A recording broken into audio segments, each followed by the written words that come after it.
The trial of the man accused of murdering Morgan Huxley in Neutral Bay has heard that the suspect, Daniel Jack Kelsall, had told his doctor about a disturbing fantasy more than a year earlier. Reporter Kelly Fedor. Morgan Huxley. It's September 8th, 2013, in Sydney, Australia, and Morgan Huxley is walking home from his local bar. He doesn't have any shoes on but doesn't seem alarmed or afraid. Instead, he appears at ease, like someone who's had a very good time, is close to home, and used to his surroundings. Additionally, Morgan Huxley is 6 feet tall and weighs 14 stone. Anyone who would dare attack him is not going to have an easy time winning the fight. Or so we thought. Morgan Huxley was gentle, warm, and laid-back individual. He had a great personality, was determined, and quite hard-working, although he had a big physique. His friends stated that he was a gentle giant who inspired a feeling of safety around them. He was charismatic and had an infectious personality that made him well-liked among his peers. Morgan Huxley worked hard in his studies and earned a qualification in ocean engineering. He worked to build his career and was quite successful. He had a small maritime maintenance business, and his close group of friends described him as successful, outgoing, and someone who enjoyed life. As much as Morgan Huxley was a hard worker, he also knew how to have fun. He loved having fun, and this included going out with friends and partying whenever he could. Morgan didn't have any enemies, and anyone who knew him well spoke positively about how he was a good friend and how they were always happy to see him. On this particular night, Morgan Huxley was out celebrating his friend Chris Maroney's engagement at a party held in Sydney's Lane Cove. His friend, whom he had known since year 2, states that Morgan Huxley was in good spirits that night and had been on a date the previous night. He told the Supreme Court he was happy. Nothing other than that. The engagement party was amazing, and Morgan had a great time celebrating his friend and having fun with the boys. They had great conversation, lots of drinks, and generally had a great time. Morgan's friends stated that he seemed to be in a great mood and was looking to have a night full of fun. The party ended around midnight, and Morgan Huxley, Chris Maroney, and his fiancée, Pip Brophy, caught a cab on their way home. However, during the ride, Morgan Huxley asked his friends whether they would like one more drink before going home. Chris and his fiancée were ready to call it a night, and they turned down Morgan's suggestion and dropped him off. This was the last time Chris Maroney and his fiancée would see Morgan Huxley alive. Chris Maroney and his other friends thought Morgan had gone home for the night. However, Morgan was in a partying mood, and he made his way to a nearby ATM to withdraw some cash for a few last drinks. It's possible that Morgan was a little drunk. However, he was close to home and in relatively safe surroundings. Morgan wanted to have one last drink at his favorite bar before heading home, and this is precisely what he did. Surveillance shows Morgan entering his favorite bar. He orders a drink, takes a seat near the door, and begins scrolling through his phone. Although Morgan Huxley is by himself, he seems at ease as he enjoys his drink. Half an hour after Morgan Huxley sat down for his beer, the bartender called last rounds and prepared to close for the night. This prompted Morgan to leave and head back home along Military Road. Surveillance captures him leaving the establishment at 25 minutes past 1 and beginning his way home. Morgan Huxley may have had a little bit too much to drink at this point, since he had lost both of his shoes and didn't seem to have his belt on. However, he didn't seem too worried or anxious that someone may be stalking him, and why would he? It's possible he may have come home on similar nights where nothing terrible had happened to him. However, if he had been more careful, he'd have noticed someone quietly watching and following him. Morgan Huxley's roommate was asleep when he arrived home. She had been asleep for quite some time. However, she was woken by the sound of Morgan opening the front door and heading towards his room. She heard him close the door behind him, was satisfied that he had got home safe, and went back to sleep. About 15 minutes later, Morgan Huxley's roommate heard a knock at the door. She thought Morgan had ordered takeout or that it was one of his friends dropping by to see whether he had gotten home safe. She didn't really think too much about the late-night knock and instead went back to sleep. If only she's known that something terrible was about to happen. The next time Morgan Huxley's roommate was woken up was by a strange voice. As she listened closely, she thought it sounded like someone was experiencing labored breathing. She heard an eerie, muffled sound that she thought was heavy snoring. Morgan's roommate knew something very wrong had happened. She got up and slowly tiptoed to Morgan Huxley's room, from which she had heard the labored breathing come from. There, she found a horrific scene that she may never be able to erase from her mind. Morgan Huxley was lying on the floor, covered in blood. He was experiencing erratic breathing, acting panicked and full of despair. Morgan Huxley looked like someone who really wanted to live and was still fighting for that one life-saving gulp of air. Unfortunately, his time was running out. Morgan Huxley's roommate dialed the emergency services and quickly requested an ambulance. However, by 3:30 a.m., Morgan Huxley had lost the fight and was pronounced dead.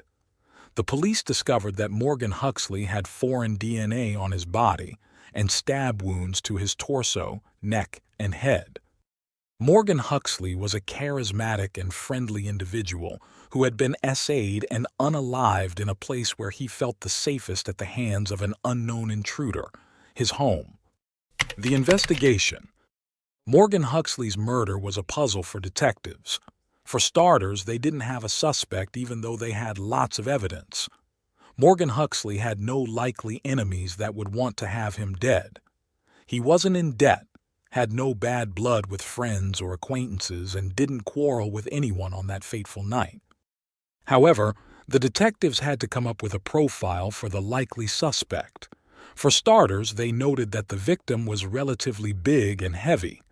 Thus, anyone who would have attacked him had to be equally big if they thought they had a chance of overpowering him in case he decided to fight back. Additionally, Morgan Huxley was stabbed 28 times, which meant his murder was somewhat personal. The murderer had to have known him prior and felt wronged in some way. These deductions made it difficult for the detectives to determine who would have wanted to harm the victim. However, they noticed something after examining surveillance tapes from that night. The recording showed a slim individual sprinting toward the direction Morgan Huxley had gone after he'd decided to go home. Finally, the detectives had caught a break. They had found a probable witness who may have seen someone following Huxley. The detectives faced one major hurdle. The surveillance video was not clear enough to identify the individual. They had to find some way to find his identity and find out whether he would help them solve the case. They printed the image and circulated it around Huxley's neighborhood and on social media, hoping to get a hit. The image showed a young, skinny male who was wearing a catering uniform. The detectives asked locals along Military Road whether they recognized the individual in the photo. They got some positive news after a few days. A barrister who asked to see the image identified the individual in the photo as his colleague Jack Kelsall from Sydney Cooking School. Who was Jack Kelsall? Jack Kelsall was a slim male who was in his early 20s and seemed shy or socially awkward. Jack was adopted at a young age and lived in a loving home with two loving parents. He lived a generally normal life with stable parents who owned a real estate company. This means that Jack never lacked, and his parents always sought to give him a good life. Jack was raised well by his family. He loved video games, CSI, and true crime channels and had no prior criminal records. Additionally, he liked men. Jack had one dark secret that he hid from everyone else, apart from his psychiatrist. That secret is the only window into his dark desires and fantasies, and would later reveal how Jack's mind worked. The interrogation. Jack's interrogation went reasonably well, and detectives had no reason to suspect him as the killer. A workmate even asked him jokingly whether he unalived Morgan, and he said he didn't. However, he also said that if he did, he wouldn't be caught since he was too clever and had lots of experience from watching true crime channels. The detectives found this comment interesting and flagged him as a potential suspect. They began questioning him about the incident and tried to establish whether Jack knew Morgan Huxley. Jack mentioned that he may have met him at a local convenience store prior to the night of the incident. While this wasn't necessarily incriminating, the officer stated that it didn't explain why he was running toward the victim's direction that night. It's cold. Mum always tells me if you're cold, go for a jog. If you're cold, I'm just wondering why you would go that way. That doesn't look like the most direct route. I don't know.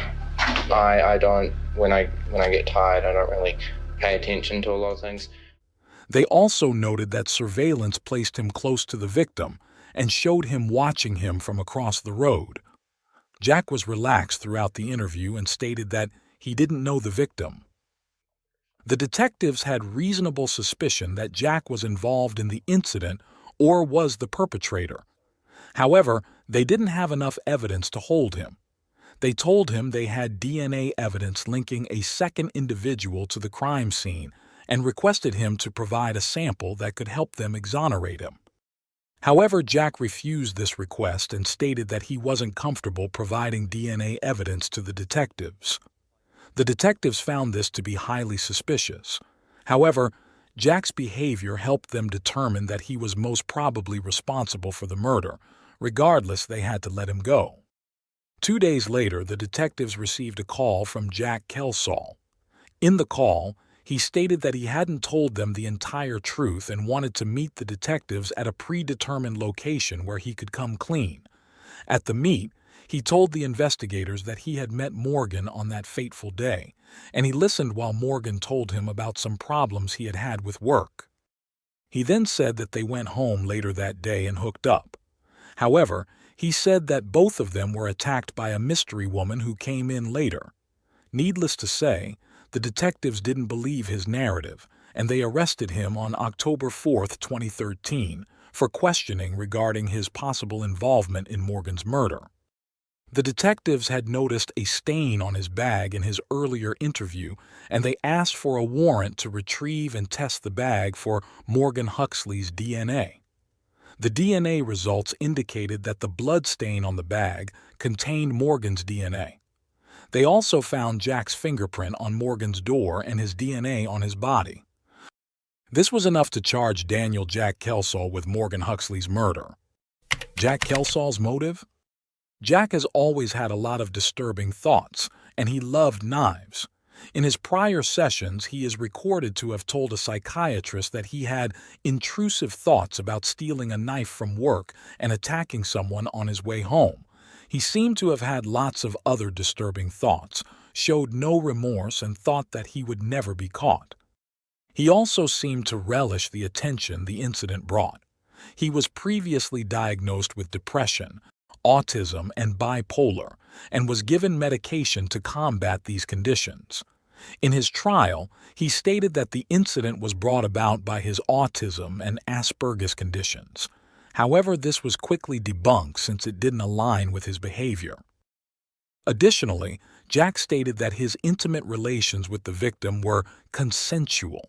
This was debunked since Morgan was heterosexual. The investigators didn't find any secret same-sex dating profiles or if he had homosexual desires. Additionally, Morgan's friend stated that he was straight and had even had a date with a female the previous night. Sentencing. Jack Kelsall was sentenced to 40 years behind bars with a 30-year non-parole period for unaliving Morgan Huxley. During the trial, he pleaded not guilty to the charges and claimed his conditions caused him to commit the act. This was dismissed in court after his sessions with a psychiatrist, and he was found guilty of the charges after 3 hours of deliberation by the jury. The prosecutor stated that Jack's actions were heinous, chilling, and grotesque, while the judge said that there has never been an expression of remorse or even empathy. As such, Jack deserved to serve the entire length of his sentence.